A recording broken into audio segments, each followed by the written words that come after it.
Welcome to Bible Mysteries. What if there are secrets in the Bible the world doesn't want you to know? You're listening to episode 115, Extra or Ultraterrestrial, Part 1. Now here are your hosts, Scott and John.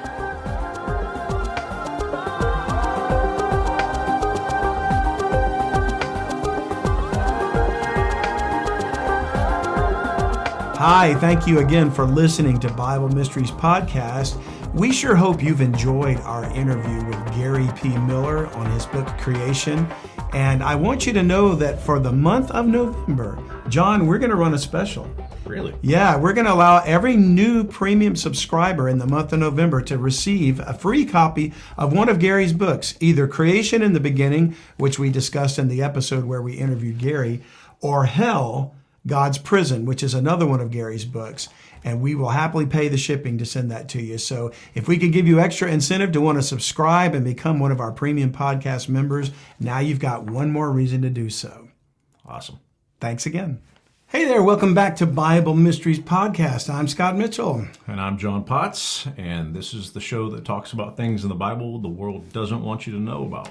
And boy, are we going to get into some things today, John. Oh, yeah. Yeah, I discovered some information that I think our listeners are absolutely going to be fascinated with, just as I was. But before we get to all that, I want to go ahead and reach out once again to thank our latest subscribers to the Bible Mystery Premium Podcast. So we are calling our subscribers Seekers, and we want to welcome the new Seekers, 12 new ones here. We're going to have Tim O., David G., Susanna P., Wade D., Steve G., and I've known Steve for years. He's been a listener for quite a while.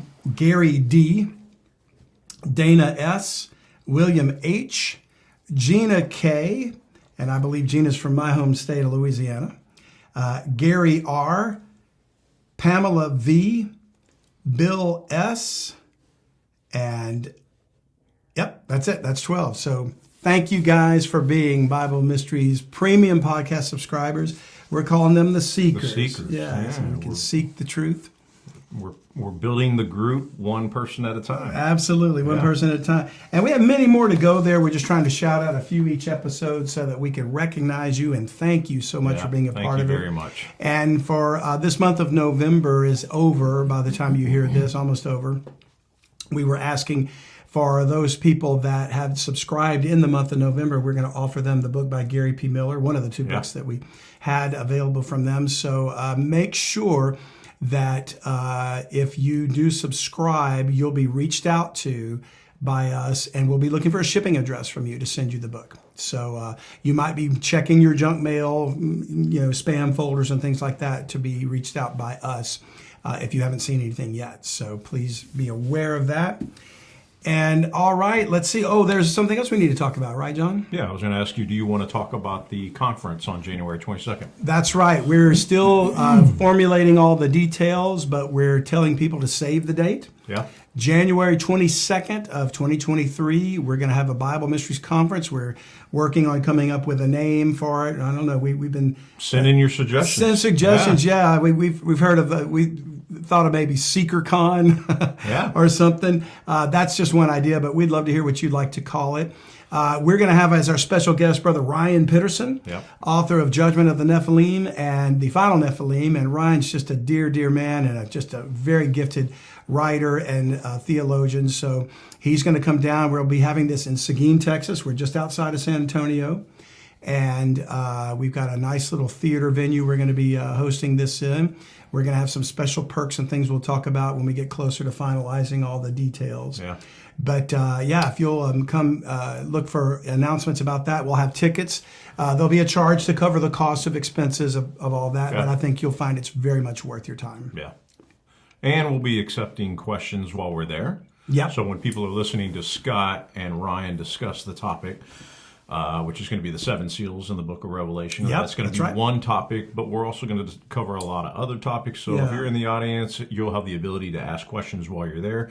We're going to have a little bit of different format. It's not going to be raise your hand and ask a question, but it's going to be send questions in. Yeah. And then you can also send questions in prior to Sure. And we're going to hopefully address as many as we can. Can't do them all. Right? Yeah, that's right. We're going to have a Q&A session. We're definitely going to have a topic about the seven seals, like you said. We'll probably choose another topic, perhaps one more. That covers a lot of ground, but there's a good chance that if you give us suggestions, you're going to write something, we're going to go, oh, we need to talk about that too.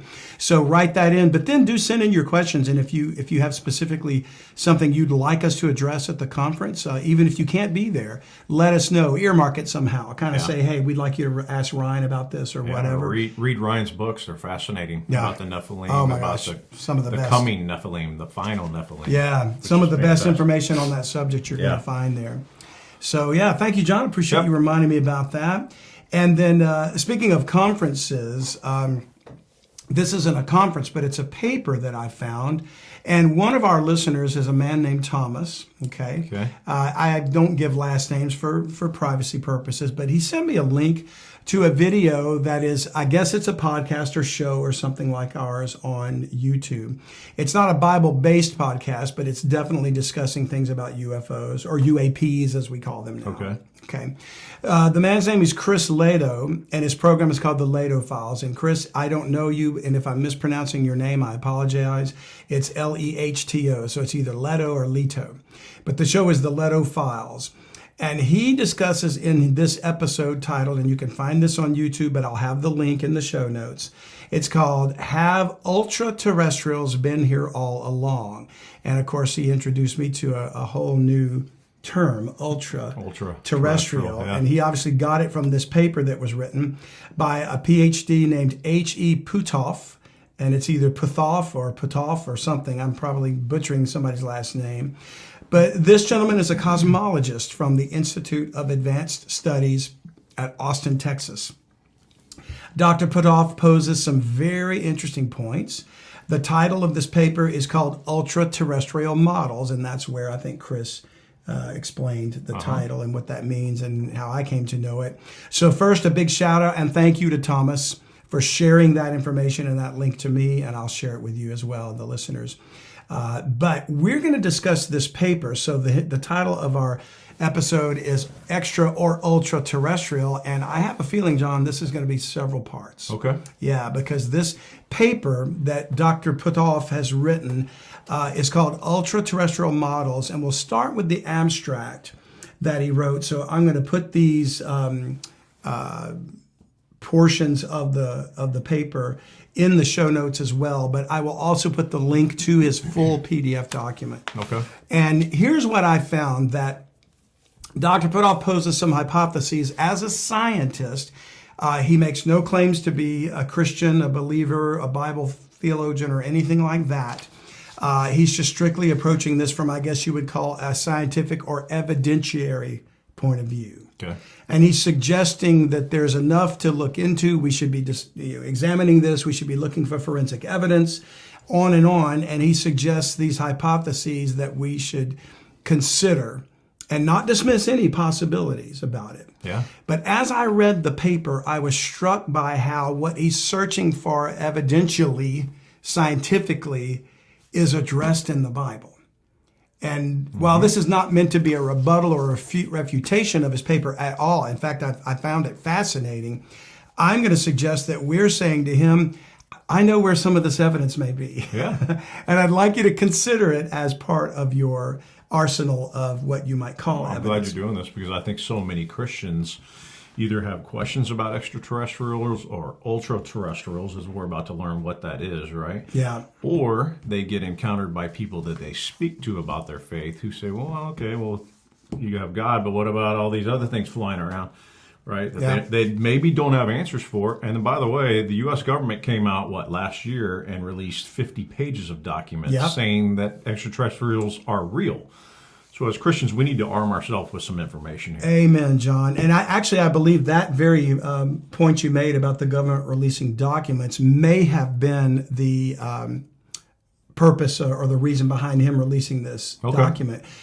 He kind of alludes to it indirectly. And so what we'll do is we're going to start with the abstract of the paper, because there's two, and I'm obviously not citing everything in the paper, but just the salient points that for me are things that we can address. Okay. And so he makes two particularly main points in the abstract, which is number one, there is an unidentified phenomenon interacting with the current human population on Earth. He's acknowledging we can't deny this anymore. This has to be. There's too many cases. Too many cases, right. And then number two, it is currently unknown whether the phenomenon is exclusively extraterrestrial, extradimensional, another term that I learned. Yeah. Crypto-terrestrial, which no idea what that is. Hidden, okay, hidden or secret. As a matter of fact, John, when we talk about, I guess, animals or creatures, like Blurry Creatures discusses, Bigfoots, giants, Loch Ness Monster, chupacabras. That would be That's a cryptozoology. Okay. Crypto, so like obscure or hidden animals, you know. So crypto-terrestrial is going to be, we'll find out, could there be another species of human-like creatures on the planet, sharing it with us but hidden from our view? Yeah. So not a spiritual entity, but a physical thing. Absolutely. And there's so many examples of that throughout Native American and ancient history. Well, skinwalkers. Just look at the pyramids, right? There's a giant sphinx, right? Where did that thing come from? Or even their gods with the bird head or the serpent, whatever. I mean, there's a lot to talk about there. There is. He continues on these possibilities, extradimensional, crypto-terrestrial, and then he goes demonic /jinn, and jinn is DJINN. That is essentially the Islamic term for genies, demons, whatever, princes of jinn. I think a jinn was, in their theology, maybe like a prince of demons, and genies were the... You know, we think of genies like Aladdin and the lamp as fun, friendly, Robin Williams laughing kind of things. Yeah. But they didn't think of them that way. So they were equated with demonic spiritual entities. Yeah. Then they proto or ancient humans. And then we're getting into things like, were there species before man? Yeah. Right? And then time travelers, which is an interesting concept there. Or, he says, some combination or mutation of any or all of these. So clearly, I think Dr. Puthoff has got a very open mind about the possibilities. And I think that's healthy. You know, I think we should not dismiss, because most of the if we could say, if the UFO phenomenon sort of increased after 1947 in Roswell, most of the people that have claimed to have some form of an encounter have been dismissed as kooks or nuts or whatever, backwater rednecks or something. And I contend that a scriptural answer can be found to each of the points that are made in this abstract and exemplified and explained even further later. So, and I wanted to present this series as a possible explanation for what Dr. Puthoff is actually recommending that we investigate, and that we would find some of the answers right here. Well, I hope I don't cut into some of your points you're about to make, because I haven't seen any of these. So, but the crypto-terrestrial, which I think is extremely fascinating, right? Because that's really the, hey, okay, now you guys are really out there, right? Which is like crazy animals, things like shapeshifters and things like that. And maybe you're going to show this, but when you tie it back to the Bible, God had Joshua, and correct me if I'm wrong, because I'm wrong a lot, right? Go into the land of Canaan. He said, don't even kill just the men and the women, kill the children, right? And we know that has to do with genetics. Right. But he also said kill the livestock. That's right. So why would God command to kill the livestock unless he felt like some of those beings, and this could be just my crazy theory, can shapeshift into animals in order to escape? That's just one theory, right? That is an excellent point. And I think you know, while the Bible doesn't say anything specifically about that, there are references in the scriptures to things that kind of allude to it. Okay. They're not clear, and so we can't take it as, oh, obviously he means this. And the term would be, for example, there were several lion-like men. And some have contended that maybe they were part man, part lion. Yeah. Almost like a, Thundercats sort of entity, And I don't know that it's specifically saying that. That could be a reference to how brave they were, what good warriors they were, soldiers, whatever. But it's worth consideration that you're talking about Joshua and the conquest of Canaan, where they were commanded to kill everything. And it was literally the extermination of the remnants of the giants, the Rephaim and whatnot. because they seemed to be centered on that region, which, as we're going to find out, that's where God would place his city, Jerusalem. Mm-hmm. Yeah. So they had a vested interest in wanting to control the area that came to be known as Canaan. And we've talked in the past about Canaan and what impact he may have had, and the Nephilim lineage being diluted and carried into the post-Diluvian world after the flood.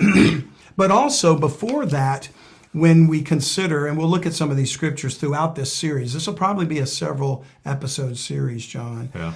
But we'll consider that when in Genesis 6 the sons of God came and took the daughters of men, we know they had giants that were a hybrid human angel, Nephilim. Yeah. But it also said that all flesh had corrupted his way upon the earth, when all flesh would include anything, not just human, but the animal kingdom as well. Yeah. So could it be that the so-called mythological beasts like a minotaur, a centaur, I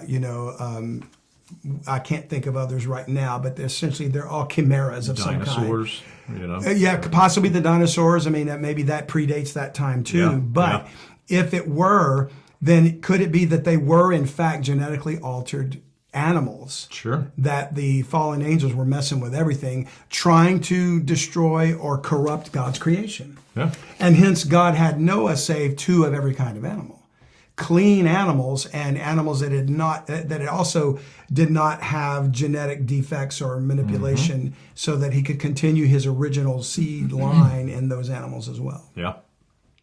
And obviously the humans that he chose would have been the same thing. Noah was, the Bible says, upright in his generations, and that ties us back to the promise of the seed of Genesis chapter 3. The seed of the woman would bruise the head of the serpent. Yeah. And the reason Satan was corrupting genetics in general was to stop that seed from ever being born.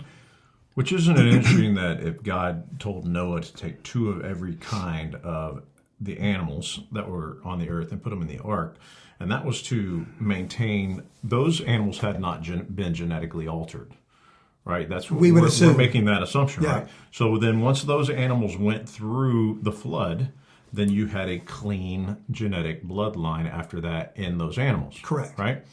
Well, then if you fast forward down to Joshua and Canaan, why would he then say destroy the livestock, right? Because the animals at that point after the flood are then, so there's either, and this goes to L.A. Marzulli, where he's saying there was a second insurrection, but he's talking about humans, right? Yeah, a second incursion of angels to corrupt the human bloodline. Yes, and then there's also the theory, and I know this is what you believe, and I do as well, that it went through the ark, right? Yeah, perhaps through that wife of Ham. But we're talking about humans there, not animals, right? That's right. Good point. If clean genetics went through the ark in the animal kingdom, then it would have had to have been altered again for God to say, kill the livestock. Yeah. That's why I go back to this crazy theory that I'm throwing out there, that maybe there were Rephaim, because it's post-flood, right, that had the ability to change shape in order to escape what was happening in Canaan. That's an excellent point. And if you think about getting back to cryptozoology, if Bigfoot or Sasquatch or Yeti is, and if anything is an example of a cryptid, that is. Right? And since there's no forensically hard evidence to prove they exist from the standpoint of a scientist, right? I mean, you got blurry photographs and blurry video footage and maybe some footprints, but where is the real, why have we never captured one? Is it possible that they possess this shape-shifting ability, hyperdimensional capability to step in and out of our perceived realm? There's any number of possibilities that could have been incorporated into hybridized DNA, and animals could be part of that. If they were experimenting or genetically manipulating animals and they had the technology to do so. And when we consider there's human abductions, but there's also cattle mutilations and these kind of things, perhaps the entities that are behind all this have the technology to incorporate those things. They can't create them because they're not creators. But can they genetically manipulate them to cause to come into being shape-shifting type entities or whatever? So I don't think it's that far-fetched. I think your theory is not as wild as you might think. And the other thing about, by the way, that's not my theory. I heard that somewhere else. So I'm not going to take claim for that. Well, and it's commonly out there. You Yeah. know, there's several people that are considering that. And another possibility is simply that if there wasn't a second incursion and the DNA did drift over through Canaan somehow, that maybe the secret knowledge of the dark angels, the fallen angels, was being revealed for humanity to mess with these things. Yeah. And therefore, they were beginning to experiment with the DNA structure or genetic manipulation of animals. Yeah. And that's another reason why God could have said, kill them. Yeah. So it could have covered any one of those things. Like if they were genetically changing them to create chimeras or monsters, I don't want that. That's not my created animal. Or if they're hiding amongst them because they can shapeshift. It's another way to make sure you get everything and not just not let them slip through your fingers. Wow. Yeah. So it's wild, isn't it, to consider. But we always kind of start from a concept of, as I stated in several episodes we've done previously to this, John, where we talked about both unclean spirits and the Holy Spirit of God. Yeah. We find that the Western world tends to ignore spiritual realities and dismiss them as hokum or whatever, and not take it seriously. And it's possible that Dr. Puthoff is doing the same thing here as a cosmologist, as a scientist, and he's looking for the clinical type of or forensic type of evidence that faith or spiritual things can't factor in. But he allows for them to be a source of possibility when he mentions demons, jinns, gods. Yeah. Right? So I think I would have to at least think that from my perspective, he's being more open-minded than a lot of scientists. Yeah. I would agree. Because he's saying, let's not dismiss any possibility. And let's look for evidence wherever the path might lead us. And so I'm hopeful that maybe he will think that this program and this series about the Bible and finding some of these answers in Bible mysteries could be counted as forensic evidence from his or scientific point of view. Okay. Because I believe there's an answer to any one of these hypotheses to be found in Scripture, or case could be made. Yeah. And if he's willing to consider that, then maybe put away the blinders of scientism and rationalism and allow yourselves to be open to spiritual possibilities. I think that's a great idea. Yeah. Which brings us back to Ephesians 6. So we'll start in the Bible as always. Ephesians 6, sorry. Ephesians chapter 6. Clearing my throat when you were giving the... So was I. And I got to tell our listeners, we live in Texas. It is the fall. Ragweed and juniper and all the nasty things that pollen creates are out there. So we struggle with that, and I can only apologize to you for all the coughing and sneezing and everything else that seems distracting. That's part of this podcast, clearing our throats and sneezing. It is. We're humans, and it's real. However, I think the closest state to heaven is probably Florida, so it's worth it considering all that. But verse 12 is one we read frequently. Paul wrote, "For we wrestle not against flesh and blood, but against principalities, against powers, against the rulers of the darkness of this world, against spiritual wickedness in high places." And clearly the Bible is identifying a spiritual phenomenon that has been interacting with humans throughout all of history. So one of his contentions was, that there is an unidentified phenomenon interacting with the current human population on Earth. And I would argue, yes, there is, and it has been that way from the beginning. Yeah. There's nothing new about this. If there's an increase in activity, it's probably because we're coming to a culmination of prophetic things. Yeah. But I would say that the Bible recognizes these phenomenon to be demonic or angelic, and it would fit Dr. Puthoff's definition of ultraterrestrial when we go into his paper and define it. Yeah. So let's keep that in the back of our mind as we look at the next section of his ultraterrestrial models. And incidentally, it might behoove some of you, if you think of it, you can literally pause this podcast, find the link to where you can download a PDF of this paper. It's a publicly available paper. It was printed in the Journal of Cosmology. It's volume 29. And you can read along, and you can read the whole thing for yourself. How many pages is it like? About 16 pages. 16 pages. Yeah, about 16 pages. And it's not a difficult read. No. It's certainly written for the layman to understand. And so he gives some background in the paper for why he's going to present these hypotheses. Okay. So let's look at some of his background statements. So, and he kind of gives a definition for ultra-terrestrial. This is a term I'd never been familiar with until now. And he says, for example, an ancient occult group, isolated pre-diluvial high-tech society, or stranded ETs / quote-unquote gods. All right? And this is essentially a picture of history. You know, human history is right in those terms that he's using. The Bible will reveal both ancient occult groups, isolated pre-diluvial high-tech society. There's evidence for that in things like the pyramids. Yeah, you know, exactly. and monolithic structures all over the world. And then stranded ETs, gods, which it's interesting he uses that term gods in quotes, but I think what he means is the way, for example, certain ancient alien or ancient astronaut theorists would say were actually ETs but revered as gods. Yeah. And in a sense that's true because fallen angels are, in every sense of the word, extraterrestrial. Oh, absolutely. Yeah. But if they came to the earth and interacted with men and had children, the Nephilim, now they've got a vested interest in humanity.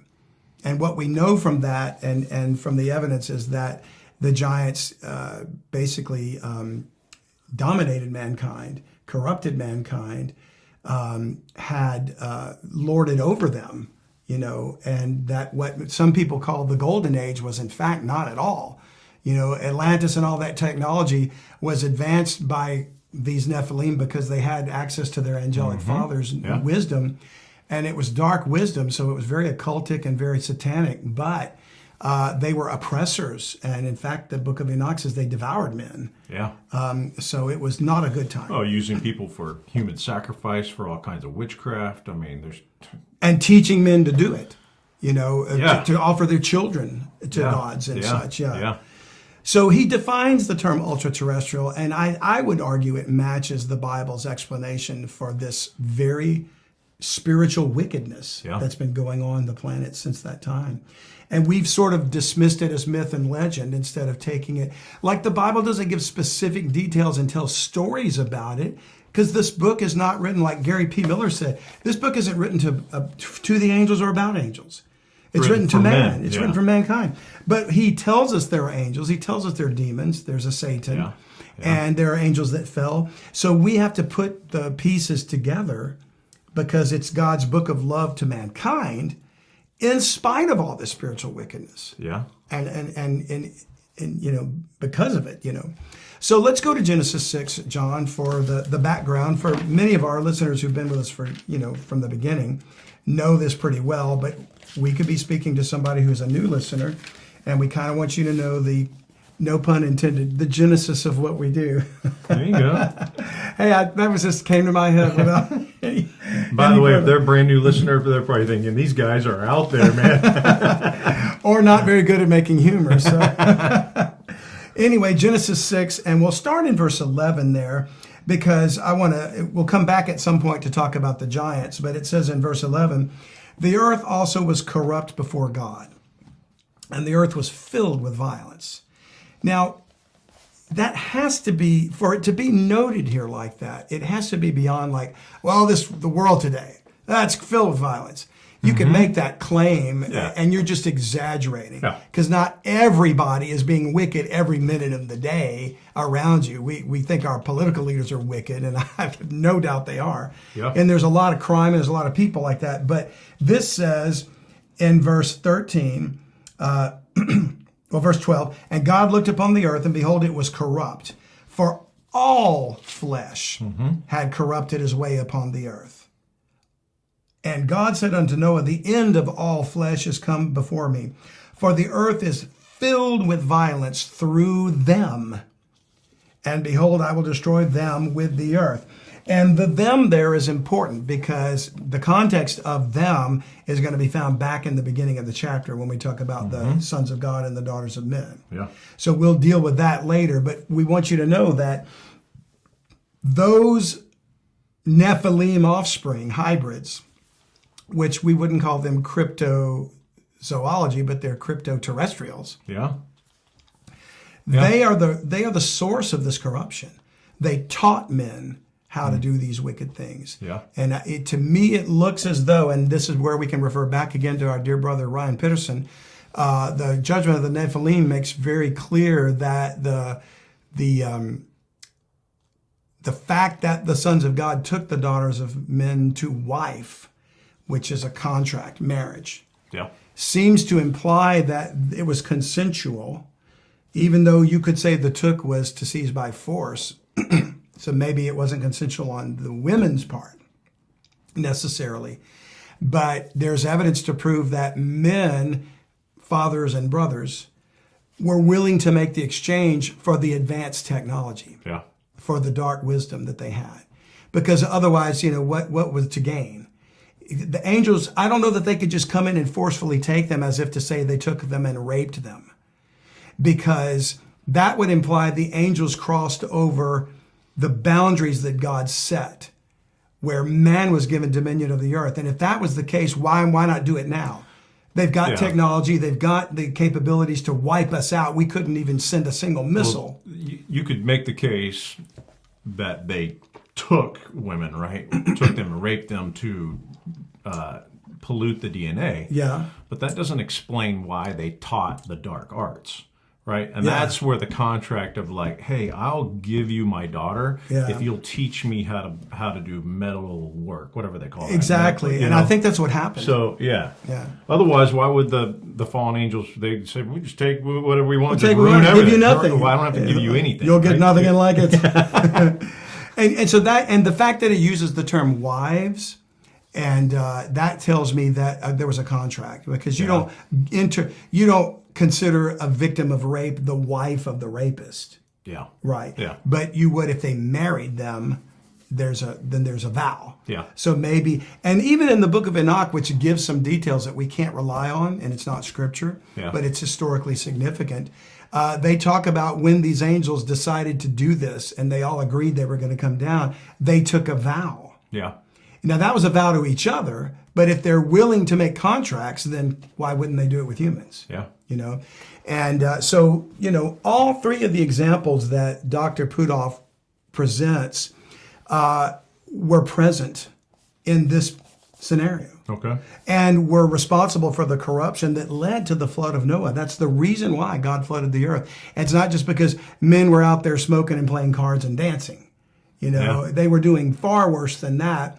But that they were physically, genetically corrupted. The flesh was corrupted. Yeah. Both animals and mankind. And to your point, the Bible's not going to exaggerate something to make a point, because then our interpretation of what it says would be all over the place, right? It's only going to say what's accurate, right? It says all flesh was corrupt. Exactly. Everything, and so right? Either God's being capricious with language, and that's not fitting the character of God. Yeah. Or he wrote down exactly what he wanted us to know, and he meant every word he said. So if you try to match that up with the prophecy that Jesus gives in Matthew, and you probably know the chapter where he says, as in the days of Noah, 24. So it's Matthew 24. Yeah. As in the days of Noah, so shall it be in the end, right? Yep. Something like that. I'm paraphrasing. You're right. It's so shall it be in the days of the coming of the Son of Man, which is the end. The end. Okay. So when people say, oh man, look what's going on now, it's the end of the world, it's like, I don't know. I mean, there's still good people running around. Yeah. Here in the Bible, it says in the days of Noah, all flesh was corrupt. Flesh. We haven't gotten there yet. We're close. We're closing in, but we're not there. And I'm glad you mentioned Matthew 24, John, because that's further credibility to when Christ said that. And then he explained it. And he said, in the days of Noah before the flood, they were eating and drinking, marrying and giving in marriage until the flood came and took them all away. So he's using the example that the flood of Noah was the wrath of God upon an angelic incursion on the world. Okay. And the second coming of Jesus Christ will also be God's wrath upon an angelic incursion in the world at that time. But he specifically referred to marriage.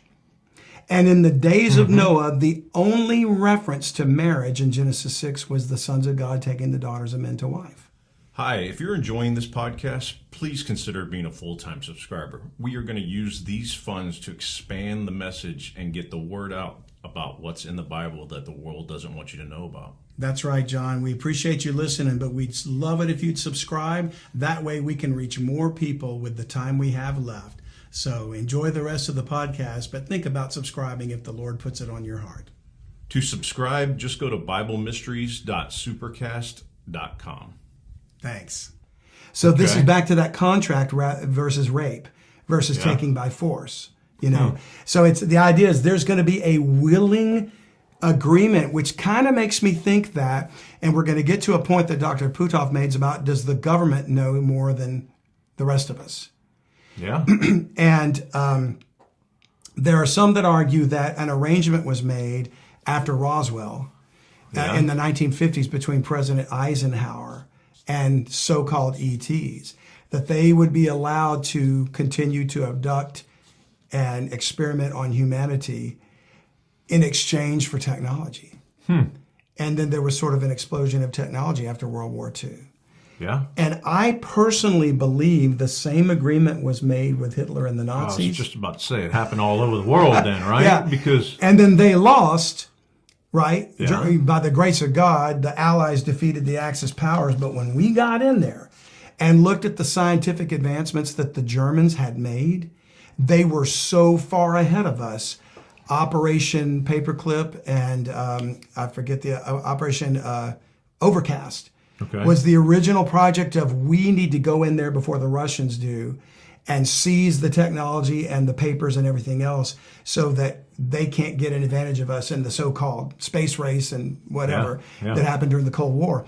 So I think we imported much of their satanic dark knowledge, and it became a part of our CIA, our FBI, the OSA at the time, whatever it was, and psychological experiments, Operation Mockingbird, and the beta programming, beta kitten programming, MK Ultra, all that stuff, which we've discussed in numerous episodes, and I'm sure we'll have to discuss in more detail.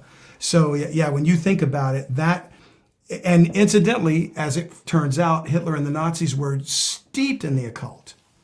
Oh, absolutely. That whole Aryan race thing, and they were looking at the Tibetan masters and all that stuff. I mean, and the Nordic gods, all that, like when you follow the Marvel series about the Tesseract.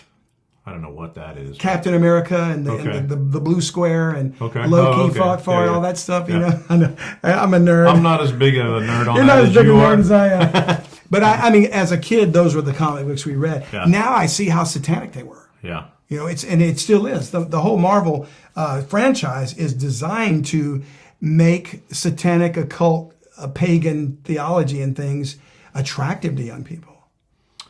Yeah, and maybe to normalize it, but then also to discredit Christianity. Of course. Because if we sit around and talk about this and go, oh, that's satanic stuff, people who are non-believers are going to be like, really? This is what these guys talk about? These Christian guys are now talking about Superman? I mean, you know what I mean?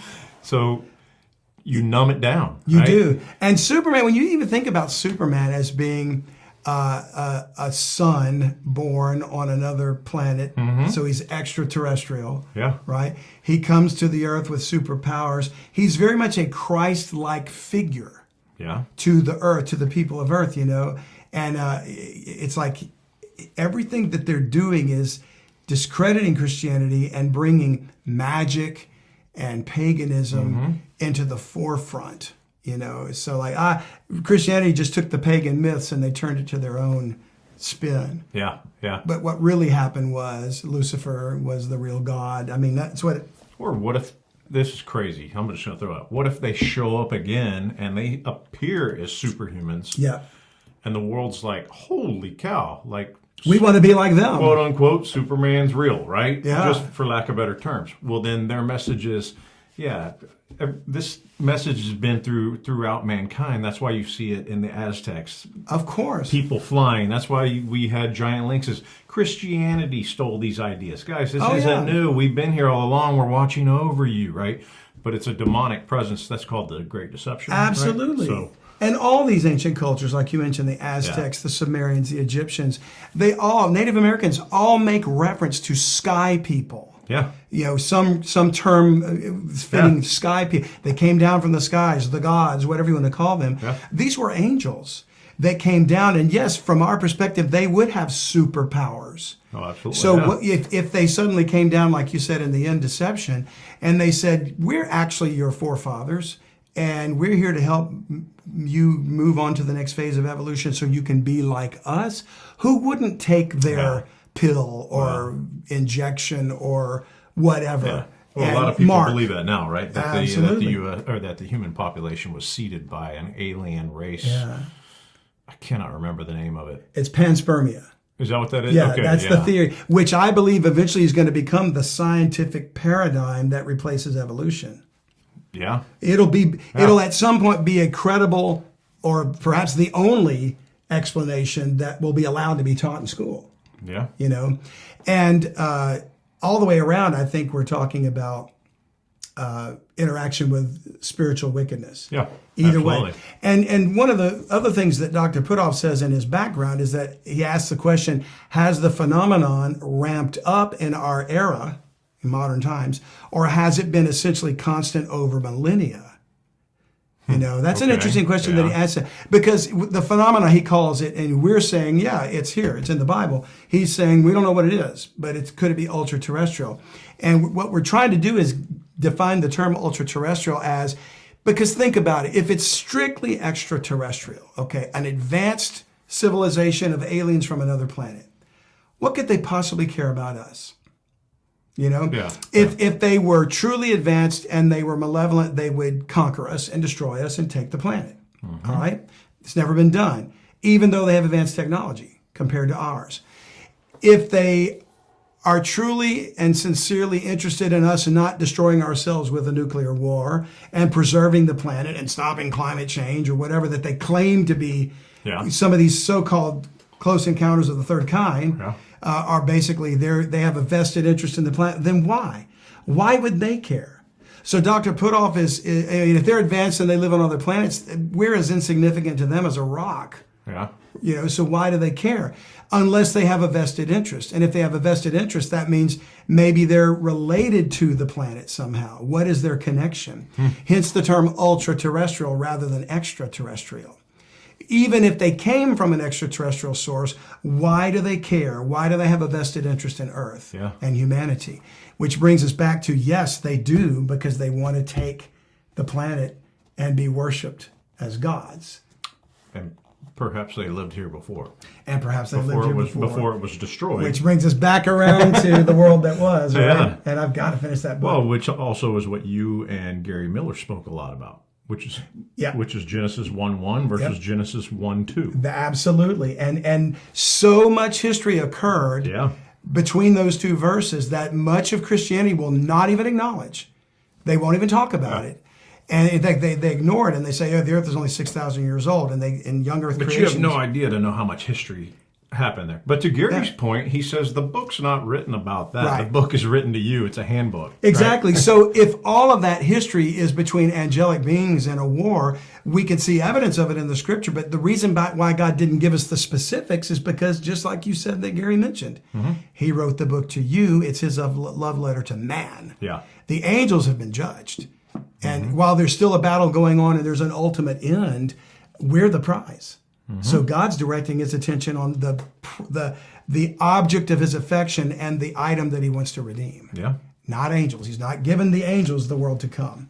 So the phenomenon certainly has been present for millennia, but I think I would agree with Dr. Puthoff, or at least I would answer him that it has ramped up recently, and it ramped up prior to the flood of Noah, hence God's divine judgment in the flood.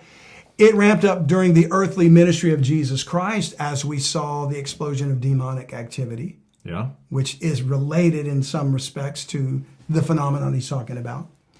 And it will again before Christ returns, clearly, when we look at Daniel 2 and Matthew 24 and all those passages.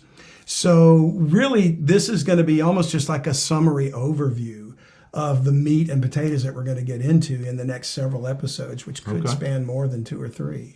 You know, but let's go back to Genesis 6 again for just a moment, because we want to give, for the benefit of the listeners that are new to this show, our whole premise about why there is a hybrid type of ultra-terrestrial. I'm going to use Dr. Puthoff's term to describe the Nephilim, because it would match his definition from a cosmologist scientific perspective. And it's Genesis 6 verse 1. And it came to pass when men began to multiply on the face of the earth, and daughters were born unto them, that the sons of God saw the daughters of men, that they were fair. And they took them wives of all which they chose. Now that took them which they chose, which was implying some people think it was this violent rape or taking by force. Yeah. But the very fact that it says they took them wives implies contract. They chose them, they selected, and said, they didn't willy-nilly, who can run, who's the, what's the old joke about in the zombie apocalypse, I only have to be able to run faster than you. Yeah, Right? So it's, I doubt that they were just willy-nilly grabbing women. I think they chose the women that were presented to them by the men who said, look how beautiful our sister is, Naamah, right? One of the daughters of Cain. And if you take her to wife and she's willing, because she wants to be the one to bring forth the Superman, right? Then you give us the advanced technology, which her brothers did receive, Tubal-Cain and Jubal and the rest. Verse 3, and the Lord said, my spirit shall not always strive with man, for that he also is flesh, yet his days shall be 120 years. There were giants in the earth in those days, and also after that, when the sons of God came in unto the daughters of men, and they bare children to them, the same became mighty men which were of old, men of renown. And that coming in and bearing children unto them, that just, again, looks very contractually agreed upon. It doesn't seem to me a violent taking. And the mighty men, that's Gibborim, that's another term.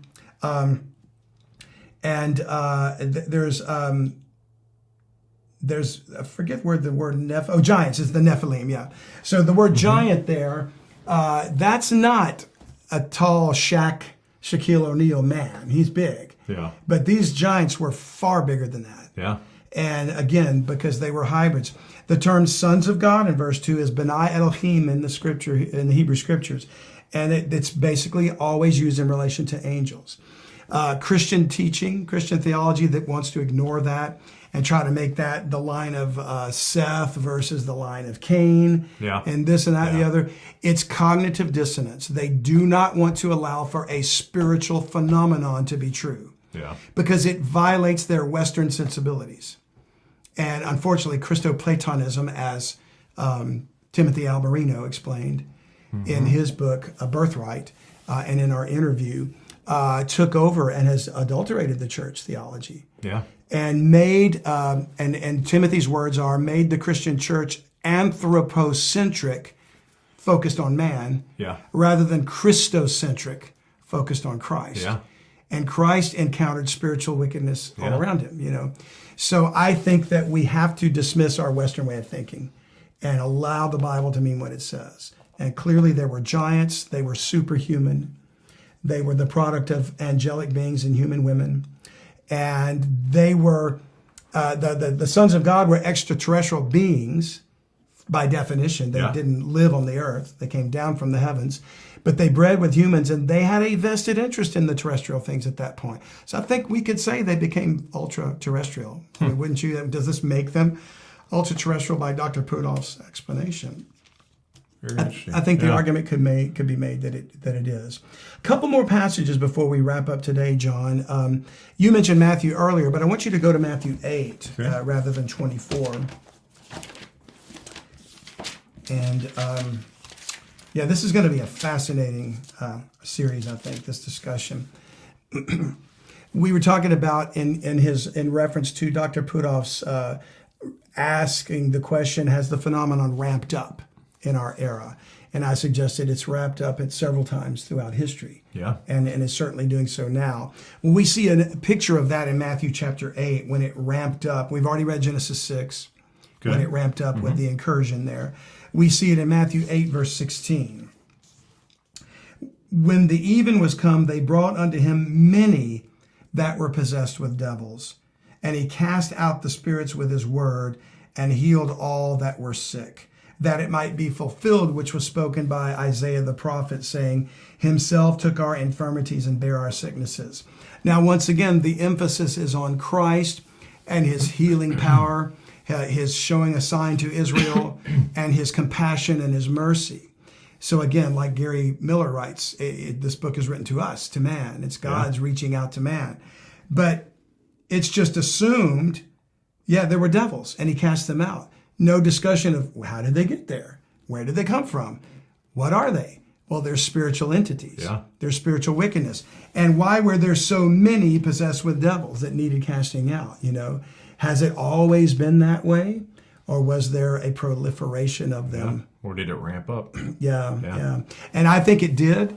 And I think it was to, maybe from Satan's perspective, it was him trying to prevent the ministry of Christ from accomplishing whatever it meant to do. But from God's perspective, he allowed it so that Christ could, in fact, cast out the devils and show the power of God. Yeah. So there appeared to be an increase, if not an explosion, of demonic activity around the incarnation of Jesus Christ and his earthly ministry. That's what I would contend. So that will address his theory there. Yeah, I was just thinking to myself, and I could be completely wrong here, as I can often very be, right? So I'm not claiming this is a fact, but you mentioned several times during history, and this being one, when there was a ramping up of demonic activity, and then you look at the current situation that we're in nowadays. Has homelessness and mental health ever been as bad as it is right now? I mean, I can remember growing up, and I was born in 73, right, that there was homeless people every once in a while. And then it got worse and worse, and now you hear the term tent city, right, where it's everywhere, right? And then you go on social media and you look at videos of people where they're filming walking down Kensington Avenue in Pennsylvania, and they literally zombies. And I understand that that's drug abuse. Yeah. But drugs are also a way to open your mind to demonic activity. We'll get to that in just a second. You're right. I know. I agree with you. So that's why I'm saying maybe there is a huge ramp up going on right now. And I'm just throwing it out. There's another. Well, there's always been what we could classify today as mental illness.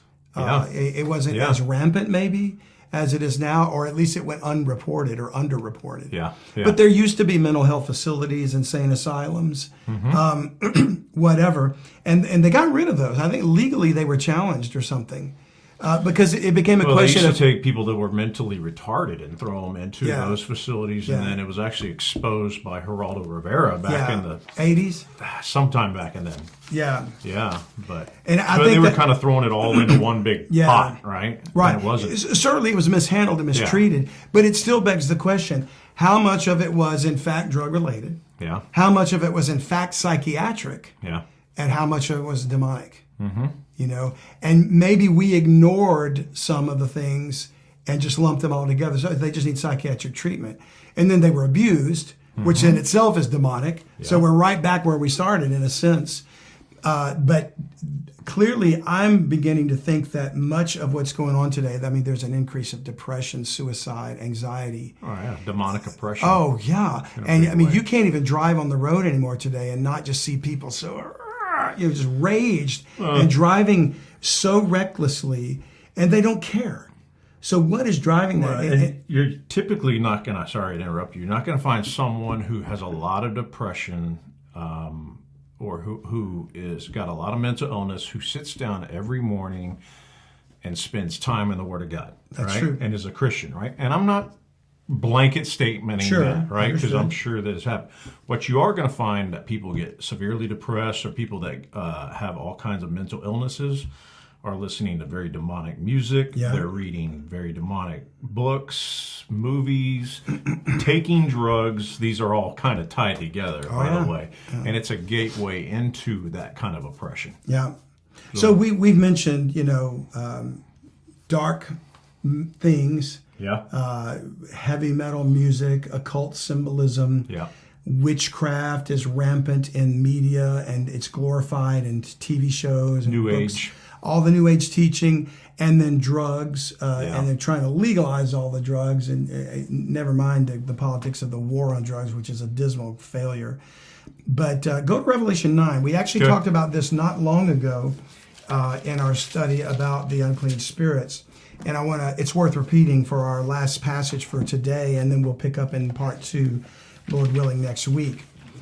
But we've already said there will be an increase, if not an explosion, of demonic activity. And I'm going to use the term ultra-terrestrial activity. prior to the second coming of Jesus Christ, and it's no better exemplified than right here. So in closing, we'll just read this passage in verse 20. And the rest of the men which were not killed by these plagues yet repented not of the works of their hands, that they should not worship devils, demons, and idols of gold and silver and brass and stone and of wood, the gods, fallen angels, which neither can see nor hear nor walk, because these idols to these people can't do anything. And incidentally, we could do a whole subject matter on idolatry, another time. Neither repented they of their murders, nor of their sorceries, nor of their fornication, nor of their thefts. And clearly, increasing in crime, we're seeing it happen. Certainly an explosion or increase of pornography, which fornication, actually the root word is porneo.